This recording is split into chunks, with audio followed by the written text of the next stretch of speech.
Welcome to a fresh edition of Epic Mornings. Epic Fellowship Church is a new teaching ministry based out of Rocky Mount, North Carolina, that is empowering people in Christ. Epic Mornings is the perfect start to an amazing day. Grab a cup of coffee, get your Bible, and prepare to be uplifted and encouraged. Now, let's get into the living Word of God. Epic Mornings. Say hello to your host. Good morning. Good morning. Welcome to another magnificent Monday morning. It's exciting to be here. As always, I feel like I've been away for a long time, but I only missed one Monday, but it seems like a long time. Okay. I've been traveling. It has been good. Now it's time to come back, and we're going to start on Proverbs. Good morning. Good morning. Start Proverbs 17. As we've been studying Proverbs, we know that Solomon, in spite of all his faux pas, has been given so much wisdom, and he has been sharing it continuously in Proverbs. So we're going to get started with Proverbs 17. Better a dry crust eaten in peace than a house filled with feasting and conflict. Oh my goodness. Is it not better? Good morning, Minister Stacy. Is it not better that we share in peace when we have feasting, when families come together? I think it's a great thing. A wise servant will rule over the master's disgraceful son and will share the inheritance of the master's children. I often think about when we talk about a wise servant, um, possibly sharing the inheritance of the children, because they raise the children pretty much. A lot of times the servant is the one that does the raising. I often think of the programs that we saw back in the day. Family Affair is one of them. Mr. French spent all the time with Jody and Buffy. Uncle Bill was at work. Uncle Bill was at work all day. Then he had evening activities that he had to participate in. And Mr. French ultimately was the person that raised Buffy and Jody. And they ran to him just as quick as they ran to Uncle Bill. I immediately thought of that when I saw this, because a wise servant will help raise the children to be what they need to be. Fire tests the purity of silver and gold, but the Lord tests the heart. And Benson, you're right. I forgot about Benson, Minister Stacy, I tell you. There's been multiple ones. And there was one other one, the one that was on the Fresh Prince, Jeffrey. He also helped raise those children. Good morning, Jamie. So fire tests the purity of silver and gold, but the Lord tests the heart. Gold, when it's created, is heated to its hottest temperatures, and then the impurities can be skimmed off of the top. And so you get the pureness of gold, right? Well, God tests our heart similarly. We go through challenges in life, and it is your heart posture.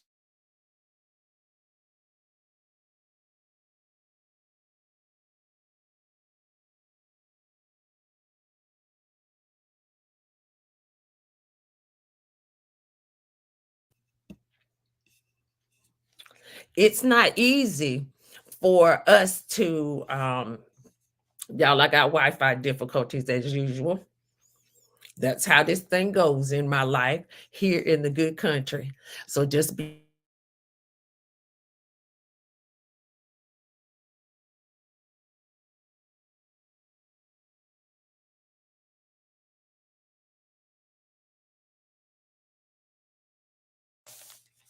One day the Lord gonna fix us so we don't fix my situation, so I can get some good Wi-Fi no matter what's going on in the world.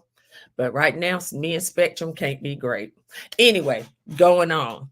Wrongdoers eagerly listen to gossip. Liars pay close attention to slander.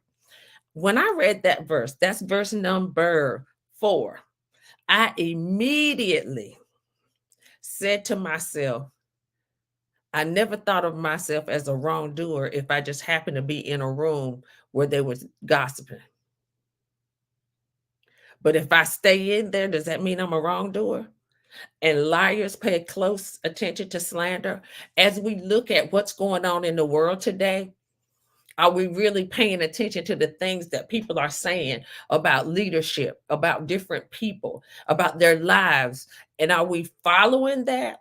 Are we really dialed into that? What does that say about us? Not even the person that did the slander, but what does it say about us if we're dialed into it and if we repeat it? Okay. Those who mock the poor insult their maker. Those who rejoice at the misfortune of others will be punished. We as a people should never rejoice at someone's downfall, be it financial, be it regular in their lives. I heard someone did a whole post about something. And when I heard it, I was like, what is she talking about? And then even more importantly, I said, I don't care what she's talking about, because what she's doing is talking about some things that really have nothing to do with her. How about we just mind our business? That part. Grandchildren are the crowning glory of the aged. Parents are the pride of their children. Eloquent words are not fitting for a fool, even less are lies fitting for a ruler. Once again, we got to watch what we say and what we talk about. Solomon continues to tell us that watch what you say, watch what you talk about, watch what you repeat, mind your business. Basically, Solomon is just simply saying, mind your business. Don't repeat everything that you hear. Don't have conversations about everything that is going on, because it doesn't always include you. A bribe is like a lucky charm. Whoever gives one will prosper. Y'all, when I first read this, I was like, are you saying it's okay to bribe somebody? And later I kept digging and kept digging. And what I discovered was Solomon was saying that people that use bribes as a way of doing business tend to get ahead, we think. How many of you know that just because you get ahead at that time, that doesn't mean that you can stay ahead? So Solomon just wanted to mention that there are people that will get ahead bribing people, but it's not necessarily the route to take. Love prospers when a fault is given, but dwelling on it separates close friends. A single rebuke does more for a person of understanding than 100 lashes on the back of a fool. Now, when I have a problem with you, love is going to challenge my way of thinking when it comes. Jamie, we're at verse number 9. Love prospers when a fault is given, but dwelling on it separates close friends. Have you ever had a problem with a friend? Y'all didn't agree on a thing and it caused a problem. But because you love each other, you come back and you make that thing right. Because if you continue to allow it to fester, or you continue to think about it and ruminate over it, it'll cause a separation in your friendship. Friendship should be such that we can be honest with each other, we can be vulnerable with each other, and we can apologize in love when we do something that bothers them in any way, shape, or form. And then in verse 10, it talks about a single rebuke. There is a blessing in allowing yourself to be corrected and being mindful that you accept that correction in love. I've learned over the years that my good friends should be able to tell me when I'm wrong, and I may be a little snippety about it at first. But when I go back and I think about it, I realize that not only did my good friend love me enough to tell me the truth, but they loved me enough to not care whether or not I was upset about it. And that when I went away, I thought about it, I realized that they were right. So a single rebuke does more for a person of understanding than 100 lashes on the back of a fool. Have you ever had a time where your friend said, listen, I know you, and you shouldn't have done that? And you went into a plethora of explanations of why you should have. And they stopped you and said, no, you were wrong. It's that single rebuke that reminds you that they care about you and your life going forward. So they don't allow you to get stuck there. And too often, we don't have enough people in our lives that will tell us the truth in love, even though they know it's gonna make you upset. I have a really good friend that I tell her sometimes, I say, girl, you hit me with the 2 piece. Can I please get my biscuit too? Because baby, you got me. But I know beyond a shadow of a doubt, she didn't do it to be malicious. She didn't do it to be mean. She did it because she knows that I could operate better than that. Evil people, verse 11, evil people are eager for rebellion, but they will be severely punished.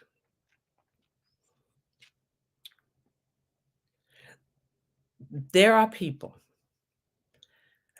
that are eager to help you get off the right path.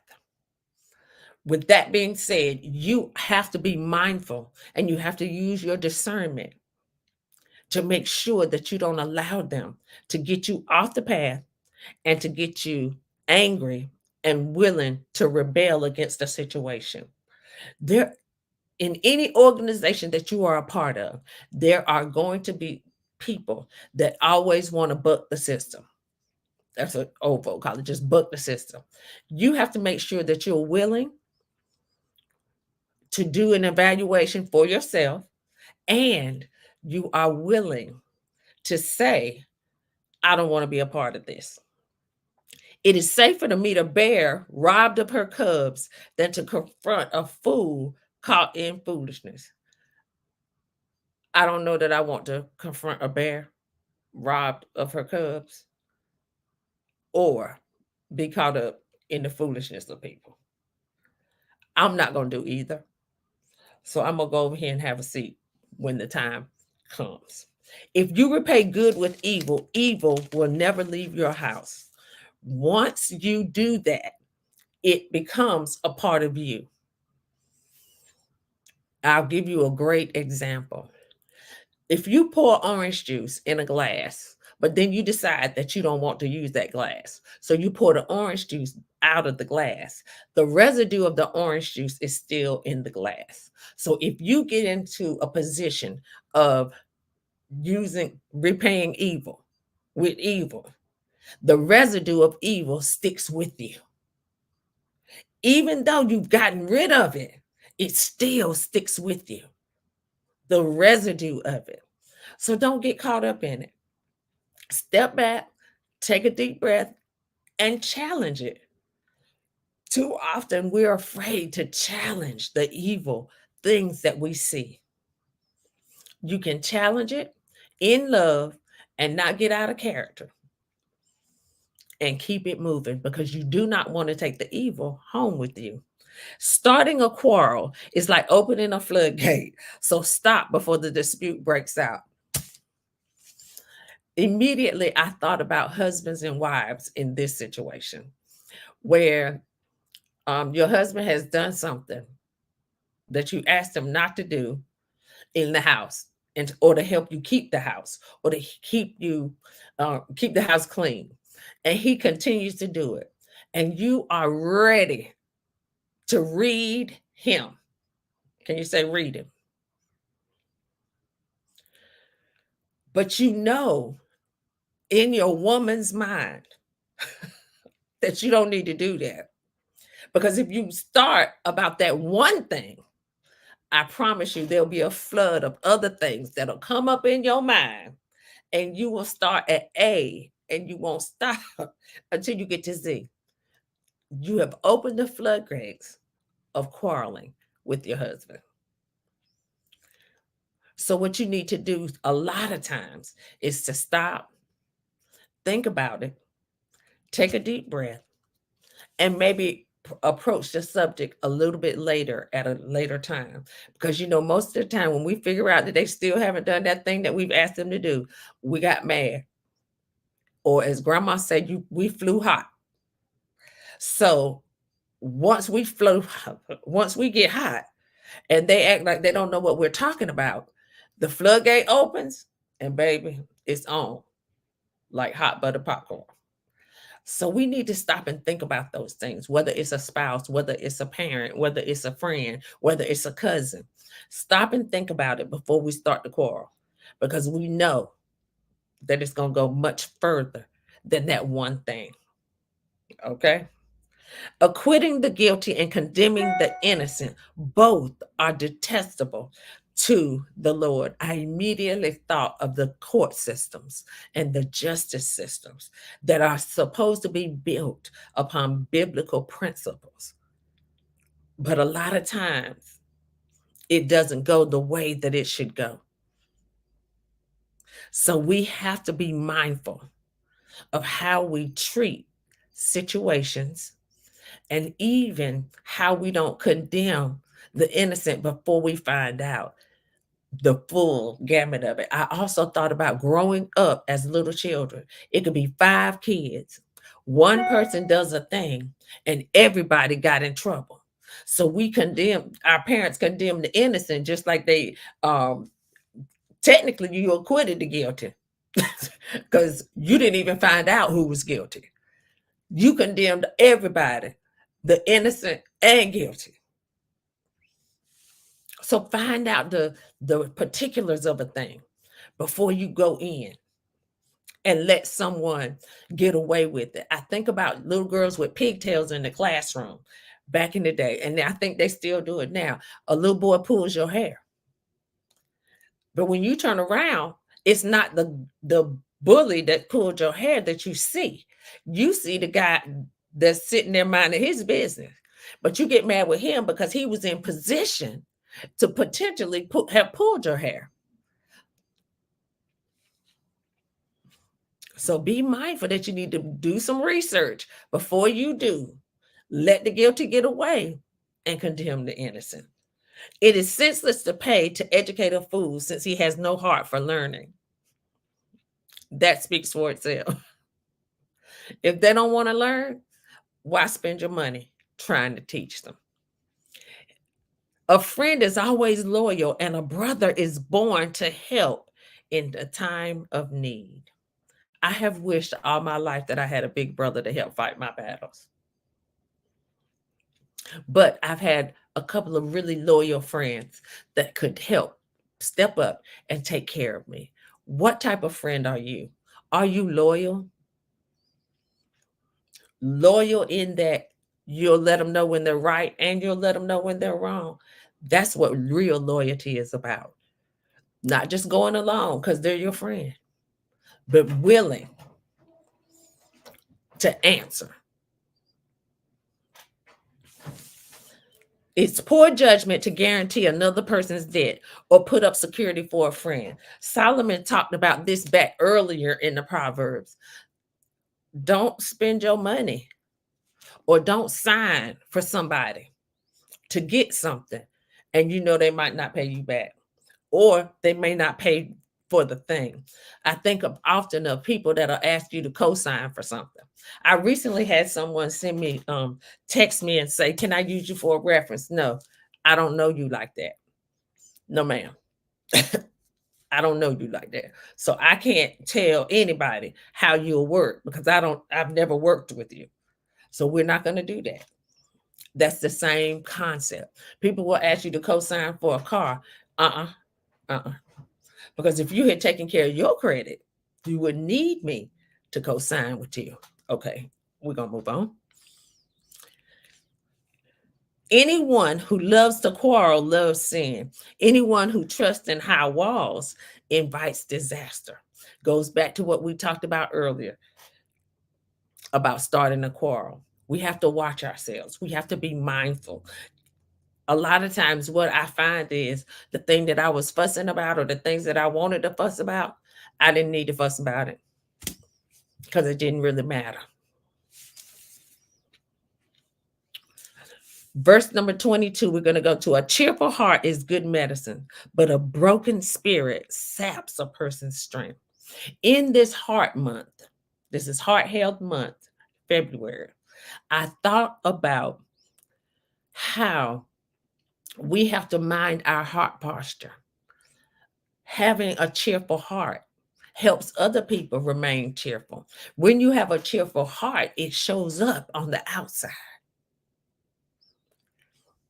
But when you see someone that looks broken in spirit and you show up with your cheerful heart, it can change the trajectory of that person's day. Have the ability. Let's offer that to those that we encounter, because then people are much more willing to hear about the God that we serve.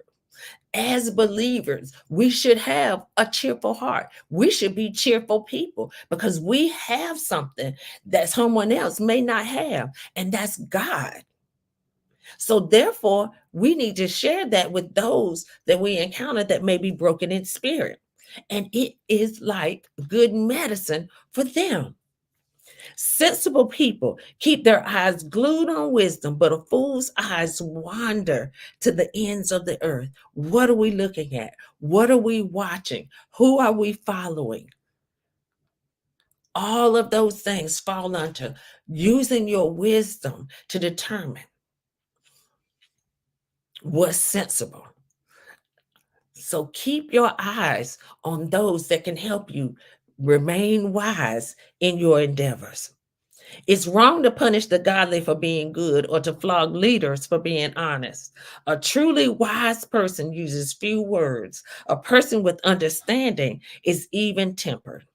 Even fools are thought wise when they keep silent. With their mouths shut, they seem intelligent. It's wrong for us to be punished for being good. And don't get upset with your leaders when they tell you the truth. The truth sometimes hurt because a lot of times we don't always know our own truth. We don't allow ourselves to operate sometimes in the full truth all the time. So be willing to be corrected. Back to what we talked about earlier. A wise person uses few words. I've had to learn this.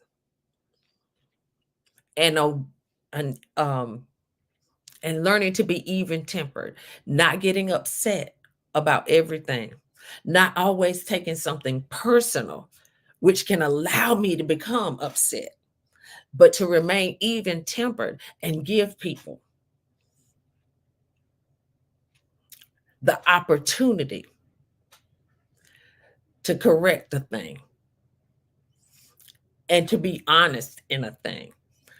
We live in a society now that honesty is not always what we get from people.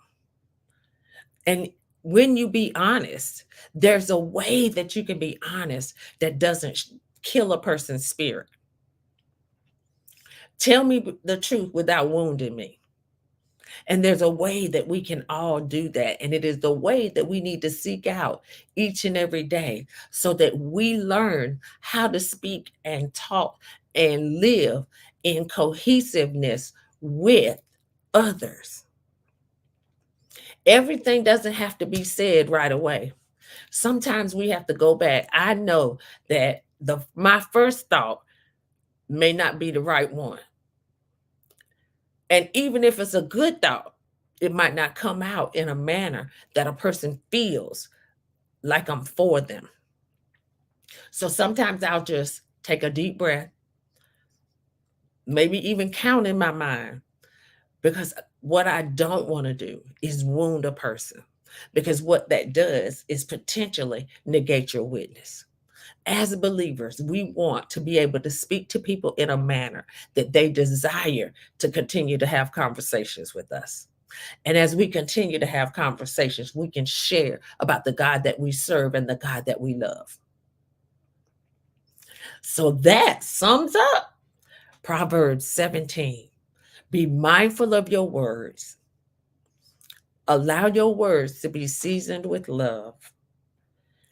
Make sure that as we go through life, that we operate in a manner that allows people to come back to us for further conversation.